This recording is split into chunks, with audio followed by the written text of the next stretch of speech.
Hi everyone, thanks for joining me. So I thought I would make a start on a new kit, and I've been looking forward to building this one for some time. As you know, this is I keep saying this, but this is one of my favourite kits from Matchbox. I built this as a kid, I've built it since, and so I'm going to build it again. It's been repopped, as you can see, by Revel, and it's the Sd.Kfz 234/2 Puma, my favourite armoured car at World War II.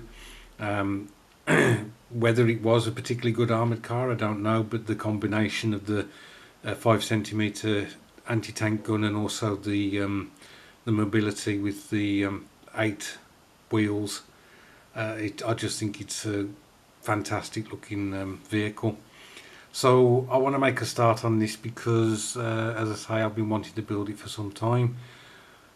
I don't know what diorama I'm going to do with this. I may just stick with the diorama that comes in the box. As you know, with Matchbox armoured vehicles, you get a diorama with all of them, I think. I'm pretty sure that's the case. So let's just have a quick look at the sprues, just to remind us of what comes in the box. So the first sprue is quite a bit of the vehicle. This is the hull, top and bottom. Here are the axles for the 8 road wheels. These are the panniers on the side of the hull. You've got the turret top there as well. You've got the toolboxes and whatever that go on the side of the hull. Here you have the 5 centimetre anti-tank gun, and we have the lighting column for the dio. This is part of the gun mantlet, and here we have the actual gun mantlet itself. Here are a couple of hatches for the top of the turret, so that's that sprue. On this sprue we have the dio sides. Here's the actual road which forms the centre of the dio. 3 German infantry figures, one of them being an officer. You got the bumper for the front of the Puma there. We got the bottom of the turret there, and then we got the tyres for the road wheels. As I say, I think I may make this up and just build it straight out of the box using this diorama. In this instance, I want to try and get multiples of this kit and just represent it in different ways, because, as I say, it is one of my favourites. So I'm going to skip to show the Puma altogether, but prior to painting, so I'll catch you in a bit. So I'm back with an update on the Puma, but before I show you it, I thought I would toast my brothers and friends in the United States. Apparently 4th of July is a special day for you, where you freed yourself from tyranny and oppression. I can't quite remember the country that was dominating you at the time, but anyway, to you guys, happy 4th of July.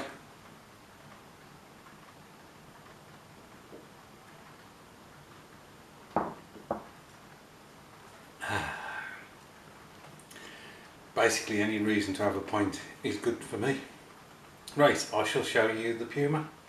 So here it is, all practically made up. I've left the road wheels off for the moment because obviously it's easy to paint and get to the underside of the hull of the vehicle with those off. I've also left the hatches off at the turret at the moment because I'm undecided about whether to have a couple of the crew figures actually within the turret. Now, I said that I was going to use the standard base from Matchbox, and I may still do that, but I was thinking of trying to do a dio for this build, and I'm quite fortunate in the wife will actually take time to listen and help me sort things out with regards to the hobby, and she suggested 1 or 2 things, and basically it made me think of looking at the history of the Panzer Regiment, Panzer Lehr, and where they operated, and it would appear that they were mainly put against British forces, sorry, Commonwealth forces, and so they were in the Normandy area. I think they fought around Caen and things like that as well. So with that in mind, I thought I would do another building.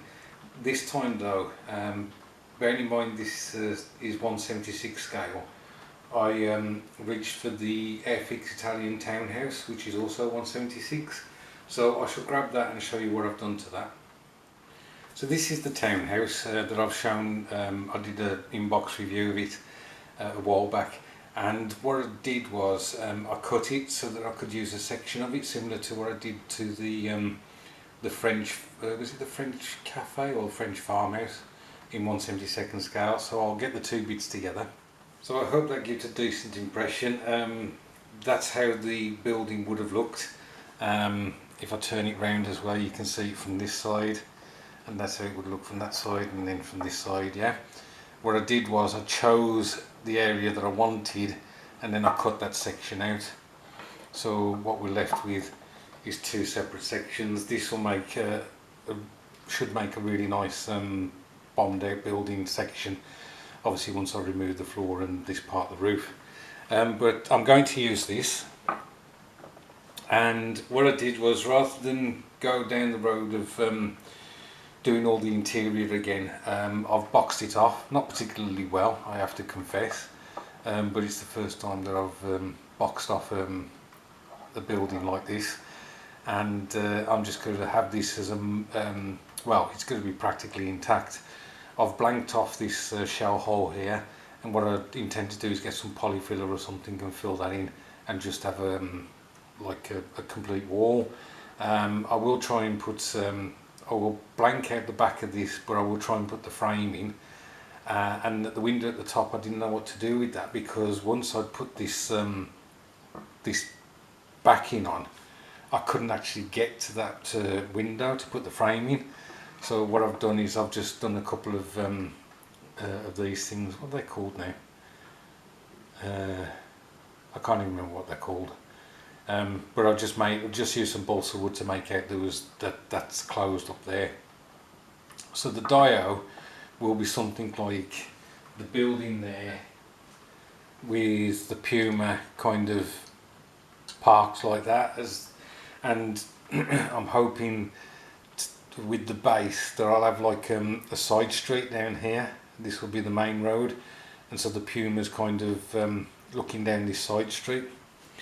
I'm intending to add a second vehicle as well to this one, which will be something different from my dios, because I think apart from adding figures, I haven't added a second vehicle, although you could argue that the M40 on the back of the M19 is a second vehicle.